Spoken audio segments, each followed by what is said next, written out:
Hey, what's up, nerds? My name is Bubba Stalkup, and I am the Chief Community Nerd here at Love Thy Nerd, and I want to say thank you so much for spending your afternoon with me here on the Beard Bros Game Show.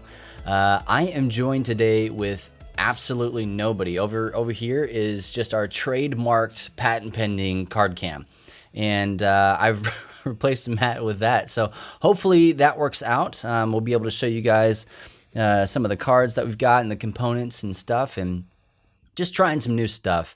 Also, with Matt being out, I will also be doing the co-optional stream with my wife. And I say will be doing, we actually pre-recorded it. We're going to be doing a Facebook premiere and then putting it on YouTube and all sorts of stuff. But I've got it. It's already edited. It's ready to go. We did that last night and we played this game. We played Solo Una Noche, which is the game that we're talking about here today. Live on Kickstarter right now by Cabin 21 Games, and I will go ahead and get this out of the way. I have a lot of fun with this game. I like it. You don't have to be a wrestling fan in order to enjoy this game, but it does help. There are a lot of fun things that you can do here, and we'll get into that. And we'll talk about how the game breaks down. This is not really a review so much as it is a preview because this game is not out yet. It's not completed. Like I said, it's live on Kickstarter right now.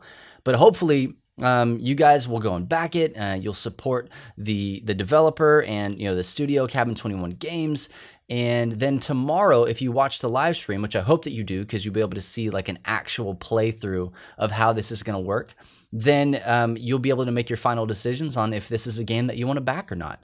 But I just want to say thank you again for joining us here on the Beard Bros Game Show. And Matt is away at Phoenix Fan Fusion. It's our first ever like actual 100% comic book con that we've gone to. We don't want to call it a Comic Con because it's actually not. That's like a trademarked thing. But you may know it as like, oh, it's just a Comic Con. That's fine. However you want to talk about it, that's great. We just don't want to get sued, so we're going to call it Phoenix Fan Fusion, which is what its name is. But it is a comic convention, and he's out there with a couple of guys, and also meeting up with a bunch of people. I know Tyranny's there. If you're in Phoenix right now, even if you're not at Phoenix Fan Fusion, hit Matt up on Facebook, tell him hey, and see if you guys can maybe meet up in the evening or something like that. As I know it's kind of hot out there because it is Arizona, it's Phoenix. But if you see him, tell him that we said hey and that we miss him. And he'll be back next week when we talk about another game called Halls of Horror, another Kickstarter preview that we have. But let's kind of go ahead and get into this game, right? So the game is called Solo Una Noche. It stands for one night only. That's how you translate it to from Spanish to English. And this is a luchador wrestling game. At least that's the aesthetic, right? Basically, what you're doing is you're going to be playing cards and you're going to be dealing damage. That's basically what it is. Oh, Matt, I miss you too. So what you're going to be doing is playing these move cards down, and you're going to be adding to them and modifying them. And then you're also going to be able to respond if you're being attacked. And the whole point of the game is to get your opponent down to a certain level so that you can pin them, submit them, or knock them out. And like I said, we'll get into all that in a moment, but I just want to give you the 1,000-foot view here of what we're getting ourselves into with Solo Una Noche. So first things first, there are 4 characters that you can play currently in the game, and I'll put these out here for you to see. Like I said, with our trademark patent pending card cam. These guys here. That one's my favorite character, actually. And our last one here. So these are currently the 4 characters that we have, and you can see that this is the aesthetic for the whole game, and I love it. I mentioned when we recorded last night for co-optional, this has a very where the wild things are vibe to me. And it's not a one-to-one. Anna, my wife, didn't agree with me at all. But the art style just kind of reminds me of where the wild things are. Just with the way that the pencils are done, how it's colorized. And so I really enjoy that. I like that about it. I think it's pretty cool, actually. So these are the characters that we have. And I don't have all of them out in front of me, but we're really going to be focusing on one character today because from what I can understand, what I can see and gather from all of the components that I have, which are not finished, by the way, is that this character is the most complete out of all of them right now. So she's the one that we are going to be focusing on. Her name is La Fantasma Blanca. And let's show you her player board real quick. All of the characters come with their very own player board. And we'll go ahead and zoom in on that guy. All the characters come with their very own player board, and it has, this is a double-sided player board. This one is showing you the 1v1 and the melee rules. And there's also, on the other side of it, you'll see that it has tag team stuff. So if you want to play multiplayer co-op, there's a way to do that as well. But we're going to focus on the 1v1, and this was actually what we played for co-optional as well. So each player gets this. It gives you, their name at the top and, their height and their weight, because that's what you do for wrestlers. And we thought it was really hilarious that hers says, it's supposed to say none of your business, but we said none of your business. Just to kind of put that there. But it tells you kind of what their favorite color is, favorite movie. This is all goofy stuff. But it gives you the breakdown of what you can actually do in your turn. You're going to draw up to your hand limit of 7 cards. You're going to play up to 10 strength points. We'll talk about that in a second. And then your opponent is going to get a chance to respond or duck. And then all damage will be added to the damage track. So also at the end of your turn, this is important to note, we don't really use this very often, the couple times that we have played it. But I guess if you wanted to cycle through your hand, you can shuffle your full hand, remaining hand, into your draw pile, or you can discard any number of cards from your discard pile. It's important to know that you don't draw until the top of your turn. So if you get rid of all your cards, then that kind of leaves you wide open. That's a little pro strat for you there. But each character also has signature move and 2 combo moves. So the signature move, which we'll show how that gets done here in just a second, is going to do 20 damage. If you get the cacti combo move, you're going to do 10 damage and then heal your character 5. And then if you do the sombrero combo move, you're going to deal 15 damage. Those are unblockable. You cannot reverse them. You can't do any of that stuff, any of the special cards that we'll see here in just a second. But you will be able to kind of negate some of that damage through those duck cards that we're also going to talk about. But the last thing I want to show you on this player board is this spot right down here. And this is where we're actually going to be saving our signature cards for later use. We'll see that once we get 3 of them, something really cool is going to happen. But we'll talk about that here in just a second. So let's look at, we'll move this out of the way for now. Let's look at some of the cards that we are going to be using here in Solo Una Noche. And the most basic of all of them is your move card. And this is also the most common of the cards as well. So the way a card is broken down is you've got this picture here, which is just artwork. This is what kind of card it actually is. And then remember I talked about those combo moves. This is a sombrero card. Not every card is going to have a sombrero or a cactus, but this one does. And then this beefy arm right here that's going to be your strength cost. So we mentioned that you have to, you can't use any more than 10 strength on any given move set, and that's what this is talking about. So here you've got 2 strength for this card, and then this skull down here, this is going to be the amount of damage that this card actually deals. So this is 2 strength and 3 damage that it's going to deal. And also it's a move and a sombrero. But that's not the only kind of move cards that we have. We also have these ones. This is basically the same thing, except it's showing us that we have also a cactus that we can deal with as well. This one does 3 strength and 4 damage as well. You can use these in conjunction with each other, because right now I'm only using 5 total strength and I'm doing 7 damage. So that's actually pretty good, but it's not going to add to a combo of any kind. So that's just something to look at. And then last but not least, we have kind of these special move cards here, because this one has both a cactus and a sombrero on it. It's not going to do any damage, but it does have some filler text down here that we can actually use. So this one says at the beginning of your turn, you may discard this card and shuffle your entire hand into your draw pile and then draw back up to your hand limit. So this is kind of a better way to, to kind of cycle through your deck as well. This card can also be used to complete a combo move, and it's talking about the sombrero, and the cactus up there. So we see these are all move cards. They all cost strength, and 2 of the 3 do damage. But the combos are really cool because if I had another cactus here, if this one was a cactus card, then I would trigger that combo move for cactus, which would do 10 damage and then heal me 5.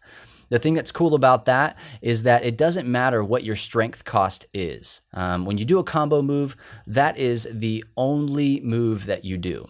So you can't do it and then add moves onto it.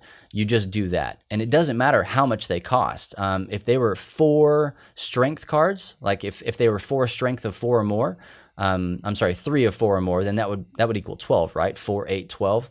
It doesn't matter because you ignore all the strength cost. And you also ignore all of the damage cost on the card. You automatically just do the combo move. But your opponent will get a chance to, negate some of that damage and do all that good stuff. But these are 3 of the move cards that you might see. There's a bunch more. Do some other things. There's a really cool thing like a metal chair that will stun your opponent, and they can only use 5 strength on their next turn. So there's a lot of cool things that you can do when you're actually using your moves and attacking your opponent. So those are the move cards.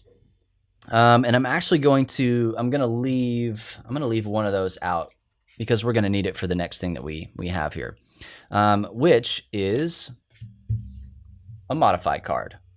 So modify is going to do exactly what you think it's going to do.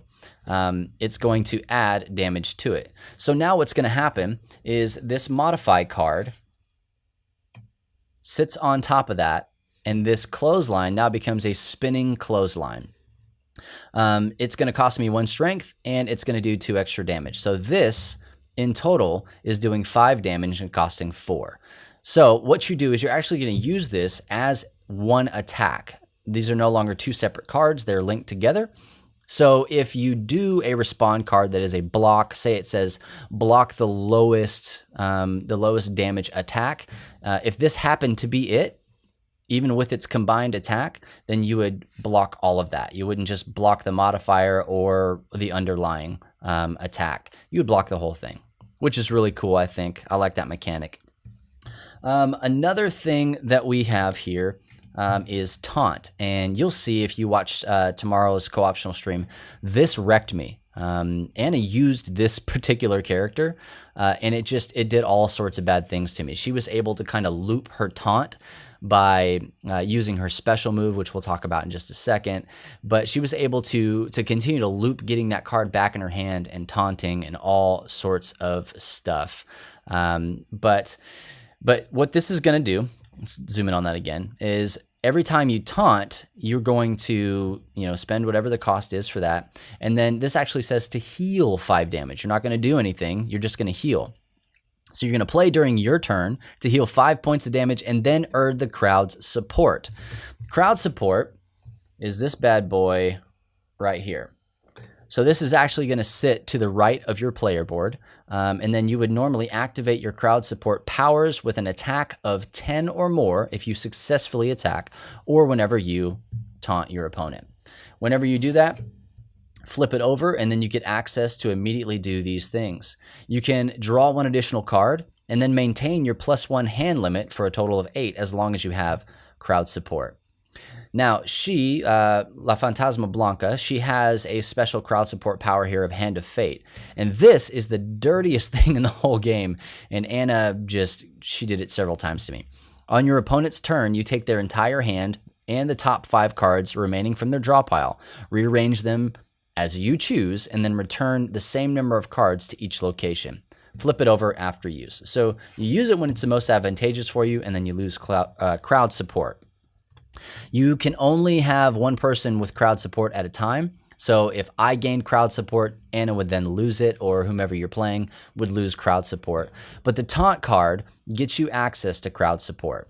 So that's good to know. And it's kind of, you've got to decide when you are and aren't going to use your crowd support. Sometimes it's advantageous to use it immediately. Other times it's not. So let's say somebody's attacking you. They're doing some stuff. What can we do? Well, you can respond. These are your defense cards. And they're going to do whatever they say that they're going to do. So they have respond here on the side to tell you what kind of card it is, and then it tells you what it does. This card's going to block, which means you receive no damage for the weakest move done against you.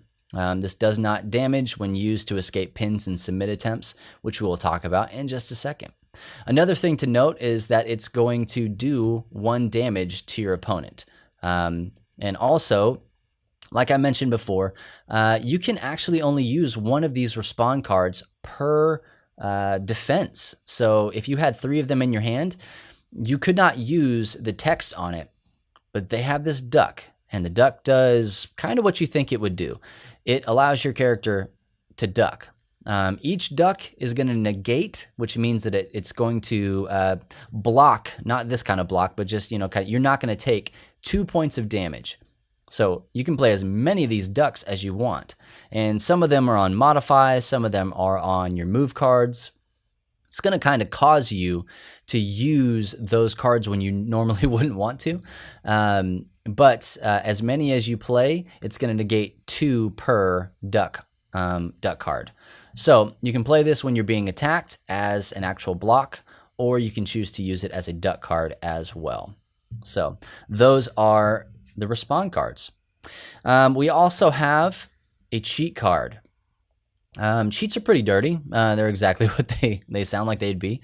It costs no strength to play, and it does no damage, good or bad. It doesn't heal or deal damage. But you can choose 3 cards from your discard pile, and then you can shuffle them back into your draw pile, or you can choose any 1 card from your discard pile and put it back into your hand for immediate use. These are really great. Sometimes these will be good to use right then and there whenever you can. So we talked about the use of these signature card slots. And what this is pretty much going to do is when you collect 3 of these cards, it's going to trigger basically your finishing move. That's the one that's going to do 20 damage. Currently, every character has the same set of moves. Each of their combo moves will do the same thing no matter what character you're on, and your signature move is always going to do 20 damage. That's its current state right now. But you can only, from your hand, you can only bank 1 signature card per turn. And you'll see that these signature cards, scoot these up, these signature cards don't have any cost on them at all. Sorry about that. They don't have any cost on them at all, but it says right there in the card that you may only save 1 signature card to your player aid per turn. But once you get 3 signature moves in, what that's going to do is it's going to immediately, like right then and there, it's going to trigger this special signature move here. We're going to go ahead and call it a finisher. That's not what it's labeled here, but you do your signature moves to set up your finisher, which makes a little bit more sense. So you're going to do that immediately. Now, your opponent they can't use respond cards to block or anything like that, but they can use duck cards to negate some of the damage. So if you're sitting on 4 or 5 duck cards, during a signature move would probably be the most advantageous time for you to play those, so that you can stack those things. So if you're sitting on 5 of them, that's 10 damage right there that you can block. You can't do anything to them, but you can stop that damage from coming in. So let's say that somebody just used a signature move and they wrecked you. They got you down below the 20-point marker on the track. And I want to show you the track real quick. I'm having a hard time getting it into the shot because it's kind of big for the setup that I have right now. But this is what the track looks like. So at the top, you've got numbers in white, and this is all your health tracker. And what that's going to do is, make sure I'm getting everything in the shot. What that's going to do is that just tells you what your health is. Everybody uses the same tracker. Those pieces that I showed you before, those are the standees that would normally go on this. But for our co-optional stream, we didn't use those because you can't see them from a top-down view. So we went ahead and used just some generic place markers that were in the box when I got it. But once you get down to this bottom area here, the moment you get into the darker, the 20 or below, then what you're going to do is you're going to take and you're going to shuffle into your remaining draw deck pin and submit cards. So let's go ahead and take a look at those right now. Your pin and submit cards really are going to be the main way that you work on defeating your opponent. And at any moment, once they get shuffled into your hand, if you have them, at the end of your turn, you're allowed to play them if you have them. So let's say you did a combo move on somebody or whatever. After you have dealt damage to somebody, you can play a pin or submit. And it's actually pretty stinking cool the way that they work, because they don't work traditionally the way that I've seen anything else done. So for instance, if you're attempting to submit somebody, both players will actually play rock, paper, scissors, and then the attacking player they got to win twice before the defending player wins one time. So if you are the attacking player and you get 2 rock, paper, scissors games won, then you win. But if they beat you at any point before that, then they win. Also, the pin cards here, I think that they're pretty cool too. What it actually has you do is it has whoever is being no, that's not working. Whoever is actually being pinned, they take the top 3 cards off of their draw deck, and then they flip them over one at a time to simulate the 1, 2, 3. And in this particular case, this was the 1 count, this was the 2 count, this was the 3 count. On the 3 count, I drew a respond card, and that is how you beat the pin count. If you do not draw a respond in any of those 3 cards, then you actually lose. There's a lot of luck involved in this, and really shuffling your hand back into your draw deck when it's the end of your turn, towards the end of the game, like to beat the pin attempt. There's another bit of strategy in that, because you may have a lot of things in your discard pile that are responds that you've been using earlier on in the game that you need to get back into your hand. So there is a little bit of strategy involved in this fairly simple wrestling game. I will say this though, in every game that we've played so far, and I've probably played about 5 or 6 of these games. Never once have I even had the opportunity to pin or submit somebody, because when you get far enough on in the game, you start to really hit these a lot more often. And especially the signature move, which does an immediate 20 damage. If at any point you get your opponent down to 0 health, you knock them out. There is no pinning, there is no submitting, it's just a KO. And that's how every single one of the games that we have played has gone down. So it's kind of luck of the draw. It's also interesting and important to note that if your opponent gets below 20, and you shuffle the pin and submit attempts into your hand, if they heal above 20, you do not take those out of your hand. You can still try to pin them even though their health is above 20. So that's just something to know going forward. Whenever you win, or whenever the game ends, either somebody is pinned or submitted, or you KO your opponent, what happens is you have a bonus card deck. And here is one of the bonus cards for you here. Whoever wins, they can go through the bonus deck and they can choose one of those cards to then put into their hand, or put into their draw pile rather, to shuffle it in and use for the next game. Because the way Solo Una Noche is set up is that you can play it for as long as you want. You want to play 30 matches in a row? Go for it. That sounds a little bit much for me personally, but I will say that when we played last night, it took us about 45 to 50 minutes to play through one particular match. So that's a little bit long for me, honestly, but I could see wanting to turn around and play like best 2 out of 3 falls or something like that. That would make sense, just to be able to get those bonus cards in, because you can see right here that they're going to do a lot. So this is going to do +3 damage. Play this card in combination with any move card to add it. as a modifier, but it's like you're not going to get like these big beefy ones outside of the bonus cards as they're labeled right here. But in a nutshell, guys, that is Solo Una Noche, and I will tell you that I have been having a blast with this game. And it would be my hope that you guys would go to Kickstarter and back it. And it is light years right now from where it needs to be. And I think that you guys should play it. I really do. I wish that this was available for everybody to play right now. I wish I could send off this preview copy for you guys to play.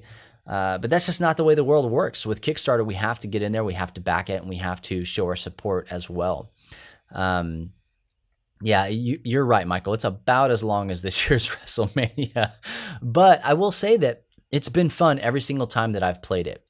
I will say a couple of things here, not necessarily negatives, just a couple of observations here, because knowing that the game is not done, and hopefully this will help it kind of get to where it needs to be. I'd like to see special moves, finishers that are specific for each individual character. Now, I fully understand that the crowd support here, these are different for every one of the characters. Like what she does versus what El Pequeño Elefante does, versus all the other characters. I know that those are different, but in wrestling, we have each person has a different finishing move, and that's what I would like to see. Not just something they do when the crowd's behind them, but something they do to really put you away.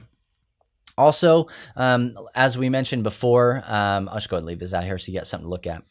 Also, like I mentioned before, we never got to pin or submit anybody, and I feel like that rock, paper, scissors and, flipping the cards over, like those were really fun mechanics that I wanted to experience while playing the game, but I just never had a chance to do that. So something that would foster that a little bit more would help me enjoy the game a little bit more. Also, didn't get a chance to play tag team mode or triple threat or anything like that. So those are some of the hurdles that we had to get over while playing the game, but they didn't hinder us from having fun even in the slightest. If anything, it just kind of made us hopeful for what this game could be, whether in a base game or an expansion. So in a nutshell, this is Solo Una Noche, one night only. If you are trying to learn Spanish, this game will help, at least as far as the wrestling lingo goes. And it would be cool if it came with like a luchador mask in the box as a stretch goal or something like that. But, that's neither here nor there. But Solo Una Noche by Cabin 21 Games. This is what to expect. You can watch tomorrow night on our co-optional stream that Anna and I did. Like I said, it's a live. We recorded it live, obviously, because that's how you record things. But it's a Facebook premiere. So we're trying something new because my internet is trash at the house. But I do have means to record and edit and do all sorts of stuff. So let us know what you think about that. And also, don't be shy. Go and tell Cabin 21 Games that you saw their game here. And if you back it, let them know that Beard Bros Game Show here at Love Thy Nerd helped you reach that decision. Guys, I think that's going to do it here because I have nobody else to talk to. And because this is a Kickstarter preview, we wanted to kind of show you what this game was like to hopefully get you to go and back this game on Kickstarter. I backed it personally. You can go and see if you follow me on Kickstarter, you'll see that I'm in on it. So this is not something that I'm just peddling on to you guys, but I like this game. I genuinely do. I won't spoil the ending for you for tomorrow night, but go and watch that stream. And if you watch it, make sure that you like us, Love Thy Nerd, and also Cabin 21 Games on Facebook, and then publicly share that stream for your chance to win a copy of Solo Una Noche if it funds. The developer has said, Eric said, hey, I will go ahead and donate a copy of this to the winner if we fund.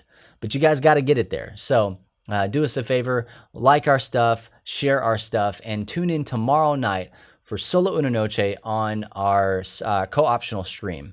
And hey guys, I'm going to get out of here. I got some things I need to do tonight, but be sure to go to lovethynerd.com. Find all the content that we have, all of the great things that we do, whether it's podcasts. We had another free play podcast drop today talking about what do we call it? Gaming analysis paralysis, not being able to choose. Matt is having a hard time playing video games right now. And we do some introspection to kind of try and help him find a game to play. And also, we've got 2 other great podcasts. We've got Humans of Gaming and the Polis Podcast. And you guys can go and find all that, as well as all these Beard Bros and our co-optional stuff, and really any great article that we have. All the content that we produce is in one spot, and that's lovethynerd.com. And if you guys believe in what we do, even if you don't, and you just want to play a hilarious joke on us, you can go to lovethynerd.com/partner and find ways to partner financially with us so we can bring more of this content to you.